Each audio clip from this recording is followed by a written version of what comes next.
You pay taxes, you won't like this one. The federal government just doled out a lot of your money in improper payments. According to the Government Accountability Office, in just 2010, the improper payments by your federal government was $125 billion. Now, the $125 billion in improper payments, just 2010. So how did this happen? Earlier today, Congressman Darrell Issa went on the record.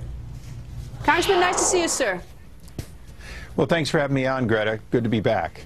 All right. Congressman, I almost exploded on Friday when I learned that before your committee, the GAO testified that in fiscal year 2010 there was just over $125 billion in improper payments. $1 billion. What are we going to do about that? Well, what we're doing about it is we're mandating the kind of proactive technology, XBRL and other standards, so that the government will have a better ability to search. And Earl Devaney is giving us probably the only really good thing to come out of stimulus. He's giving us proof of concept that, in fact, we can proactively go after waste, fraud, and abuse, but particularly payments that are inconsistent with the law in real time, the way Visa and MasterCard have for years. All right, well, who did this? Somebody did these improper payments. I mean, are we even zeroing in on the culprits within the government? Is there any effort to find them, to make them either do their jobs or get rid of them? Well, Greta, as you can imagine, Medicare, Medicaid represent the largest amount of improper payments, because there you're dealing with the ability for frauds or for legitimate doctors or hospitals to make requests that are simply improper and still get them paid. There's very little double checking. One of the problems with our health care delivery in Medicare and Medicaid is it gives away a lot of money. It does very little oversight over that money being properly spent.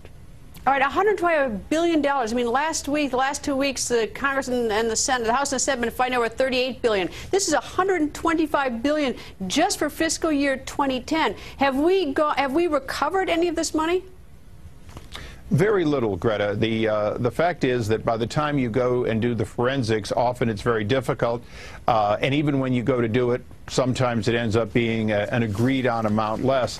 But more importantly, healthcare providers and others are, in fact, in doubt as to whether or not they're billing correctly regularly. So can we do it better? Yes. GAO very much made it clear that if we were to put hundreds of millions or even $1 billion into state-of-the-art forensic real-time assessment and real-time assessment, it would pay for itself in a matter of days or weeks. That's why we've got to start looking at putting the systems in that actually deliver savings. And we haven't done that for a long time. In this year's budget, even though I approve of the cuts that we're in, it cut a couple of areas that I would not have done. It cuts a couple of the areas of transparency that we really need to make sure we have more of, not less of.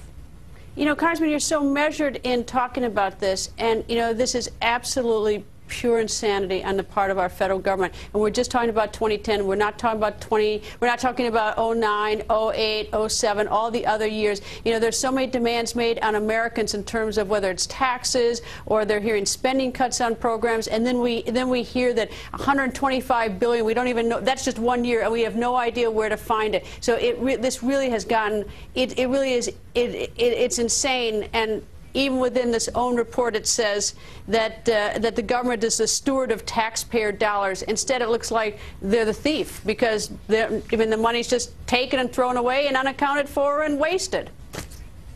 Well, you're absolutely right about one thing, and that is that government does a great job of saying they are stewards of the taxpayers' money. Well, there's really no built-in incentives to have these kinds of savings. It's one of the changes that has to happen. We've got to not only crank down the screws on how much agencies get in the way of money, but we've got to find ways to actually let them invest in less wasteful spending and use some of that money to invest again in better forensics and so on.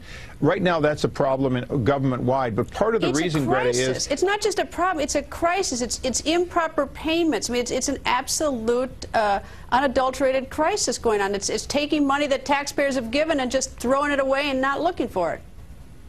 Greta, one of the amazing things is some of the people that are the worst abusers are repeat abusers. So the government improperly pays to them. They get shut off. They form a new entity, and they do the same thing again and again.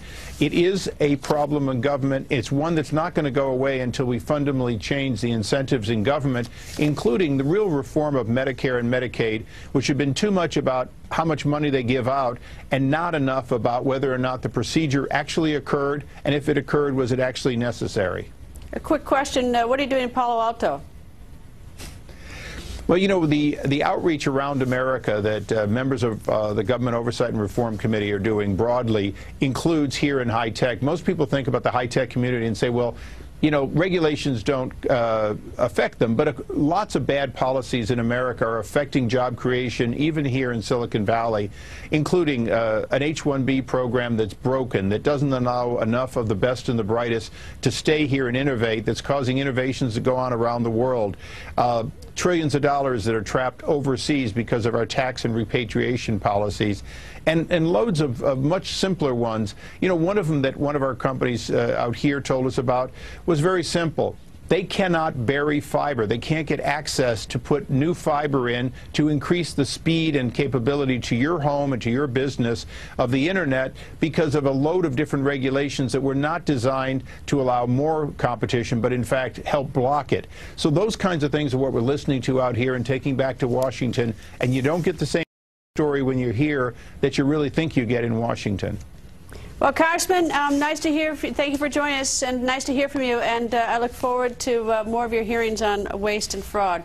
Thank you, sir. Thanks, Greta. We'll do it.